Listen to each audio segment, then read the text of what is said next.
बात जुर्म से जूझते आवाम की हो या समाज में बढ़ते क्राइम ग्राफ की, अपराध की हर सूरत के पीछे छिपा होता है कोई ना कोई गुनहगार। नमस्कार, मैं हूं आपके साथ अलीम अतहर। तफ्तीश की राह में आने वाली हर कड़ी सुराग बनकर पहुंचाती है गुनहगारों को सलाखों के पीछे। आप बने रहिए हमारे साथ, क्योंकि हर जुर्म के खिलाफ हमारी तफ्तीश लगातार जारी है।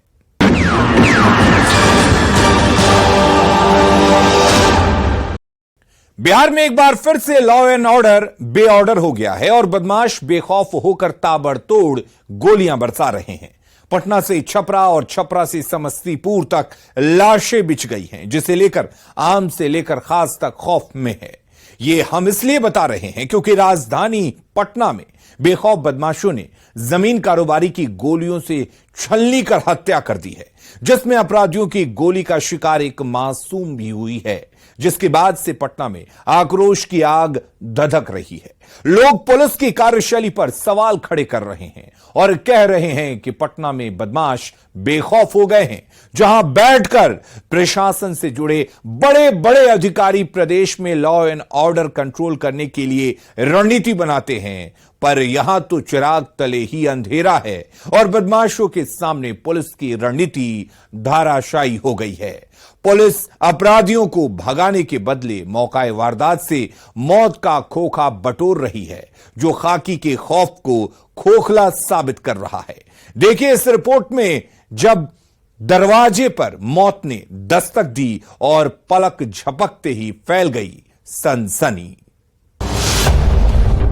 घर के दरवाजे पर बदमाशों ने दी दस्तक। दहलीज पर बैठे टारगेट पर ताबड़तोड़ फायरिंग और पलक झपकते ही बिछ गई कारोबारी की लाश। सरेआम हत्या के बाद बेहटा में कोहराम। सड़क पर धधकने लगी आक्रोश की आग।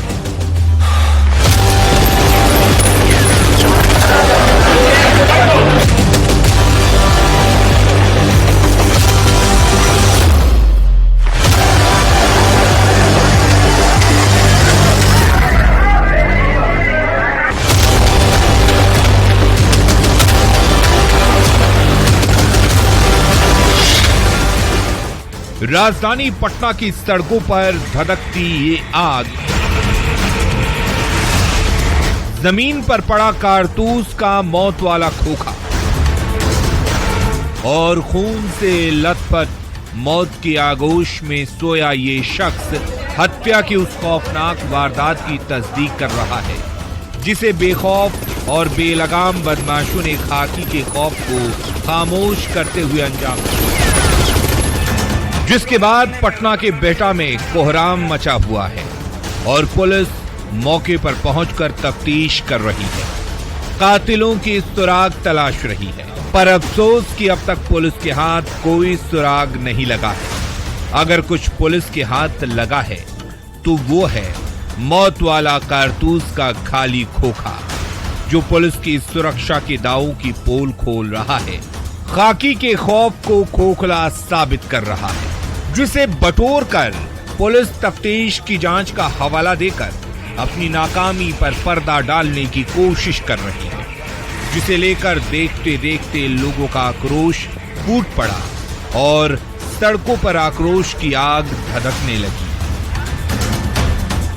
जिसकी तस्दीक राजधानी पटना की सड़कों पर धधकती आग की लपटें कर रही है। हत्या के बाद आक्रोशित दिख रहे लोग कर रहे हैं, चीख पुकार और चित्कार की आवाजें कर रही है। मौत की आगोश में स्ट्रेचर पर सोया जमीन कारोबारी कर रहा है, जिसे बेखौफ बदमाशों ने अपनी गोली का शिकार बनाया है। अंधाधुंध गोलियां बरसाई हैं, जिसमें जमीन कारोबारी की मौके पर ही मौत हो गई है, जिसका नाम सुनील साह था, जबकि अपराधियों की अंधी गोली का शिकार एक मासूम भी हुई है, जो मृतक के रिश्ते में नातुन लगती है, जिसका अस्पताल में इलाज चल रहा है। हमारा में गोली चलने की घटना आई है। हमारा में गोली चलने की घटना आई है जिसमें एक की मृत्यु हुई है। हम लोग आगे देख रहे हैं कौन है जो मरे हैं, उनके बारे में कुछ पता चल पाया, वो कौन है? अभी जो है वो सुनील शाह है, ठीक है, वो प्रॉपर्टी डीलर है। बाकी हम लोग देख रहे हैं। अपहरण हुए हैं, बलात्कार की घटना हुई है, फिरौती जैसी घटना हुई है, लेकिन पुलिस और प्रशासन ने मामले का उद्भेदन तक नहीं किया है। मामले की लीपापोती में जरूर जुट गए हैं। पिछले दिनों राजकिशोर पंडित के नौजवान बेटे की हत्या कर दी गई, मंटू गुप्ता की हत्या कर दी गई, अब सुनील साव की हत्या कर दी गई, एक अमीन की मारकर उसके शव को जमीन में गाड़ दिया गया था। ये तमाम हत्याएं हो रही है और बिहटा में पुलिस और प्रशासन का कुछ नहीं चल रहा है। सुन लिया आपने, बेटा में लगातार रेप, डकैती, रंगदारी और हत्या की वारदातों को अपराधी बेखौफ होकर अंजाम दे रहे हैं, जिसे रोकने में राजधानी पटना की पुलिस नाकाम साबित हो रही है, जिसे लेकर आम से लेकर खास तक लोग आक्रोशित हैं, सहमे हुए हैं। हर किसी को अपनी जान का खतरा सता रहा है। कब कौन कहां बदमाशों की गोली का शिकार हो जाए किसी को नहीं पता। जैसे घर के बाहर बैठे जमीन कारोबारी सुनील शाह की अपराधियों ने दरवाजे पर दस्तक देकर मौत के घाट उतारा है। ताबड़तोड़ फायरिंग की है, जिसमें सुनील शाह की नातिन भी जख्मी हुई है। उसकी किस्मत अच्छी थी कि वो बदमाशों की मौत की गोली को मात देकर जिंदगी की जंग जीत ली, वरना मौकाए वारदात का मंजर कुछ और ही होता। हत्या की इस खौफनाक वारदात के बारे में बताया जाता है कि बेखौफ बदमाशों ने उस वक्त इस खूनी वारदात को अंजाम दिया है जब 9 जुलाई की शाम बेटा थाना क्षेत्र के अमहरा गांव के रहने वाले जमीन कारोबारी सुनील शाह अपने घर के बाहर भूतिया माई के पास नाले पर बने पुल पर बैठकर अपनी मासूम नातिन को गोद में लेकर खिला रहे थे। अपनी मौत से बेखबर सुनील मासूम बच्ची को गोद में लेकर खिला रहे थे, तभी अचानक बाइक सवार बदमाशों ने मौत का फरमान लेकर दस्तक दे दिया और उसके बाद क्या, अंधाधुंध गोलियां चलने लगी और पलक झपकते ही सुनील की लाश बिछ गई, जिसमें गोद में खेल रही मासूम बच्ची भी गोली का शिकार हो गई। जब तक घर वाले और आसपास के लोग कुछ समझ पाते तब तक कातिल आंखों से ओझल हो गए। उसके बाद चीख पुकार और चित्कार की आवाजें गूंजने लगी, सड़क पर आक्रोश की आग धधकने लगी। हथियार से लैस बाइक सवार बदमाशों ने मौत का फरमान लेकर दस्तक दी। उसके बाद क्या, ताबड़तोड़ गोलियों की आवाज सुनाई देने लगी और पूरा इलाका गोलियों की तड़तड़ाहट से थर्रा उठा। आबो हवा में कारतूस की गंध फैल गई। जब तक आसपास के लोग गोली की आवाज सुनकर मौके पर पहुंचे, तब तक अपराधी काम तमाम करके आंख से ओझल हो गए। उसके बाद इलाके में सनसनी फैल गई। परिवार में चीख पुकार की आवाजें गूंजने लगी। देखते देखते लोग आक्रोशित हो गए। अपराधियों की गिरफ्तारी की मांग को लेकर सड़क पर उतर गए और सड़क पर आक्रोश की आग धधकने लगी।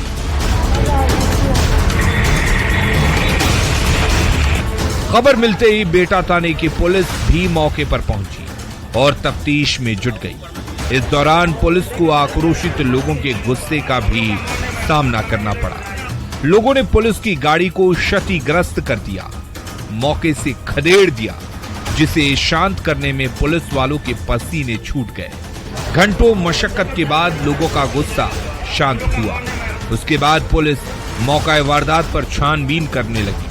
इस दौरान पुलिस को मौके से कारतूस का 6-7 खोखा मिला, जिसे बटोर कर पुलिस बेरंग लौट गई।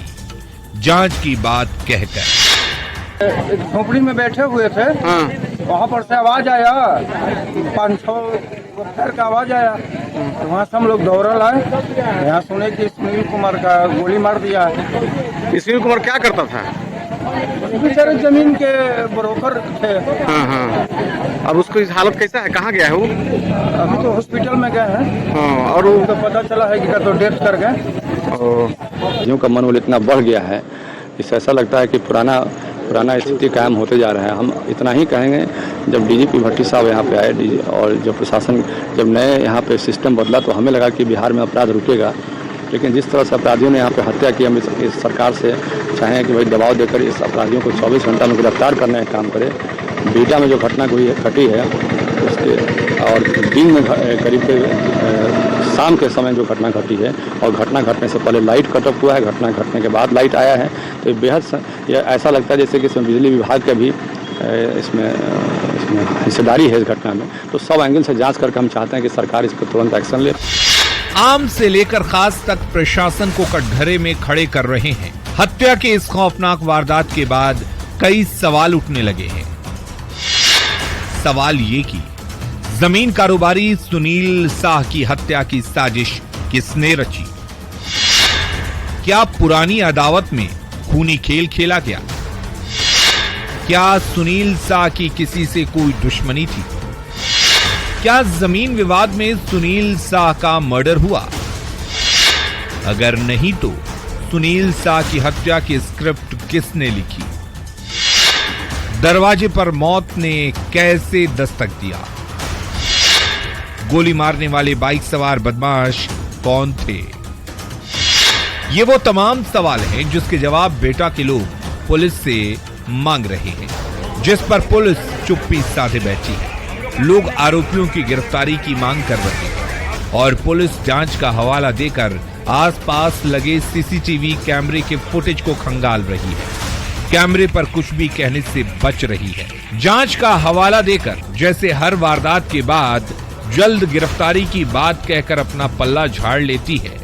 ऐसे में अब देखने वाली बात ये होगी कि पुलिस कब तक मर्डर की इस गुत्थी को सुलझाती है, अपराधियों को जेल की सलाखों के पीछे पहुंचाती है, जिसे बदमाशों ने एक सोची समझी साजिश के तहत अंजाम दिया है, वो भी राजधानी पटना में, जहां प्रशासन के बड़े बड़े अधिकारी बैठते हैं, प्रदेश में लॉ एंड ऑर्डर को कंट्रोल करने की रणनीति बनाते हैं। पर चिराग तले ही अंधेरा है। लॉ एंड ऑर्डर बेऑर्डर है, बदमाश बेखौफ है, लोगों में खौफ है। ऐसे हालात में भगवान ही मालिक है। न्यूज 18 के लिए पटना से अमरजीत शर्मा के साथ ब्यूरो रिपोर्ट। वो 14 साल की थी, पर देखने में बेहद खूबसूरत थी। यही वजह थी कि उस पर उसके पड़ोसी और दूर के रिश्तेदार की नजर जाकर टिक गई, जिससे वो हर हाल में शादी करना चाहता था। पर उसकी मां शादी के लिए तैयार नहीं थी, क्योंकि वो अभी नाबालिग थी। जब उसकी मां ने बेटी की शादी करने से इनकार कर दिया, तो पड़ोसी बौखला गए और धमकी देने लगे, जबरन शादी का दबाव बनाने लगे, जिसे लेकर दोनों परिवारों के बीच कहासुनी हुई। तब मामला शांत हो गया। फिर भी लड़के वाले शादी का दबाव लगातार बना रहे थे। इसी सिलसिले में लड़के के परिवार वालों ने लड़की के घर पर दस्तक दे दिया, उस वक्त जब उसकी मां घर पर नहीं थी। उसके बाद क्या, जब मां घर लौटी तो बेटी लाश बनकर पड़ी थी और पड़ोसी 3 आरोपी को पकड़कर रखे थे, जिसकी सूचना पर मौके पर पहुंची पुलिस 3 आरोपी को हिरासत में लेकर पूछताछ कर रही है और लड़की के परिवार वाले हत्या का इल्जाम लगा रहे हैं। देखिए इस रिपोर्ट में शादी से मना करने से लेकर मर्डर की साजिश तक की पूरी खौफनाक कहानी, जिसके पीछे की सच्चाई पुलिस टटोल रही है। शादी से इनकार के बाद हत्या की वारदात।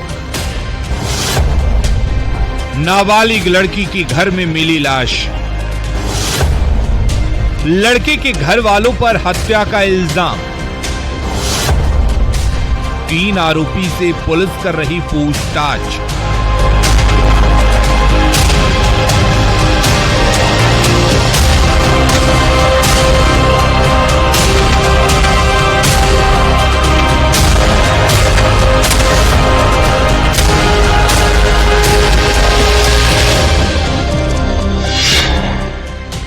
तस्वीरों में दिख रही यही वो नाबालिग लड़की है जिसकी लाश घर में झूलती हुई मिली थी,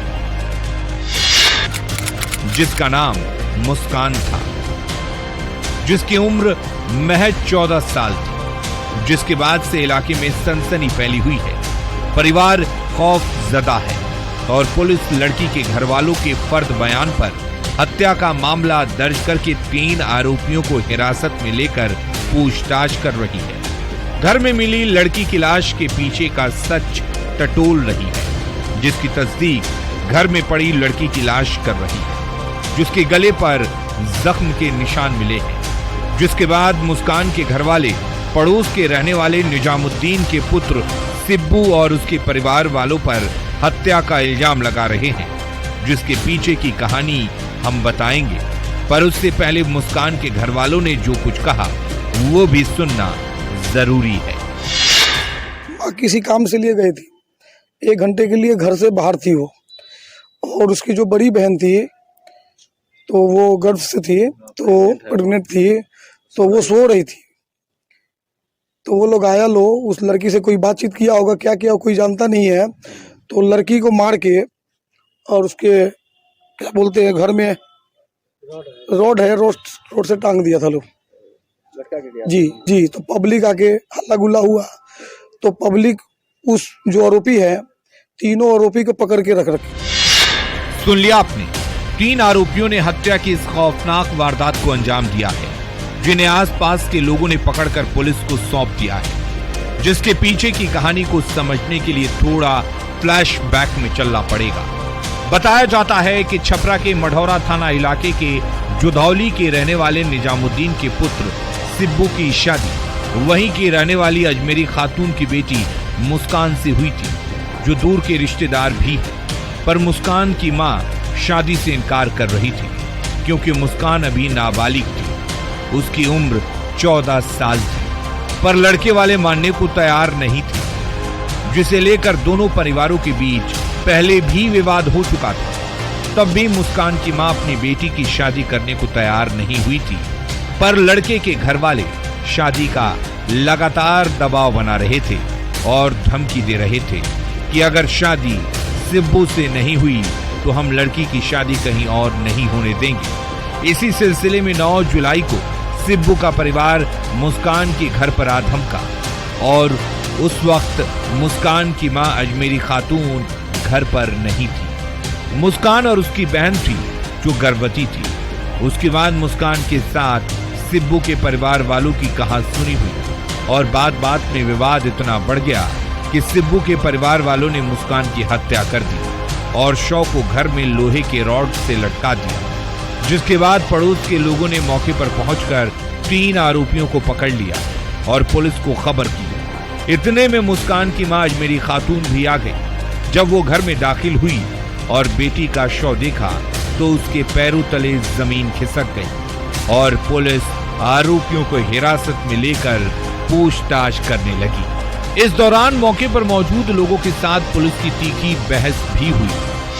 पहले इन लोगों का लड़की के कारण से उन लोगों ने ये कहा था कि आपकी लड़की से हम अपने लड़के की शादी करेंगे, तो लड़की तो नाबालिग थी, तो उन्होंने कहा भाई हम गांव में लड़की की शादी नहीं करेंगे। आगे फिर क्या हुआ? आगे यही हुआ कि उन लोगों का गुस्सा था कि आप कहीं नहीं करोगे तो हम कहीं नहीं होने देंगे शादी, कहीं शादी नहीं होने देंगे, से कहीं भी शादी करोगे तो इसका अंजाम बुरा होगा। कैसे इस घटना को मैंने अंजाम दिया? कैसे घटना का अंजाम ऐसे हुआ कि लड़के ने शायद फोन या कुछ किया होगा, तो उसके माँ नहीं थी घर में, माँ किसी काम से लिए गई थी। ऐसे में अब सवाल यह है कि क्या मुस्कान की हत्या हुई है? क्या सिब्बू के घर वालों ने मुस्कान का गला घोंटा है? क्या शादी नहीं करने से नाराज होकर हत्या की गई है? अगर नहीं तो क्या मुस्कान ने सुसाइड किया है? अगर नहीं तो मुस्कान की लाश के पीछे का सच क्या है?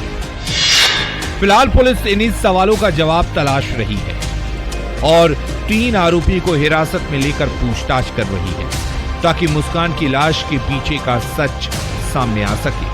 पर मुस्कान के घर वाले सिब्बू के घर वालों पर हत्या का आरोप लगा रहे हैं, जबकि हत्या की वारदात के बाद सिब्बू घर छोड़कर फरार है। ऐसे में कौन सच बोल रहा है, कौन झूठ, ये समझ से परे है, जिसके पीछे की सच्चाई पुलिस टटोल रही है और कह रही है कि मामला प्रेम प्रसंग से भी जुड़ा हुआ है, क्योंकि इससे पहले भी लड़की के परिवार वालों के साथ आरोपियों की कहासुनी हुई थी, तब आपस में मामले को सुलझा लिया गया था। ऐसे में पुलिस फूंक फूंक कर एक एक कदम आगे बढ़ा रही है और लाश के पीछे की एक एक कड़ी को जोड़कर मामले की तफ्तीश कर रही है। हत्या और आत्महत्या के एंगल से भी जांच कर रही है और पोस्टमार्टम रिपोर्ट का इंतजार कर रही है। पर मुस्कान के घरवाले सिब्बू के घरवालों पर हत्या का आरोप लगाते हुए एफआईआर दर्ज करा दिया है, जिसे आधार बनाकर पुलिस से हिरासत में लिए गए आरोपियों से भी पूछताछ कर रही है ताकि सच सामने आ सके। पर अब तक कुछ साफ नहीं हो पाया है। ऐसे में पुलिस हत्या और आत्महत्या के बीच उलझ कर रह गई है, जिसकी गुत्थी पुलिस के लिए पहेली बनी हुई है। ऐसे में अब देखने वाली बात ये होगी कि पुलिस कब तक मुस्कान की लाश के पीछे का सच सामने लाती है। न्यूज़ 18 के लिए छपरा से संतोष गुप्ता के साथ ब्यूरो रिपोर्ट। अब वक्त हो चला एक ब्रेक का, लेकिन ब्रेक के बाद आपको दिखाएंगे मर्डर से मातम तक की खौफनाक कहानी। तो आप देखते रहिए तफ्तीश, क्योंकि हमारी तफ्तीश अभी जारी है।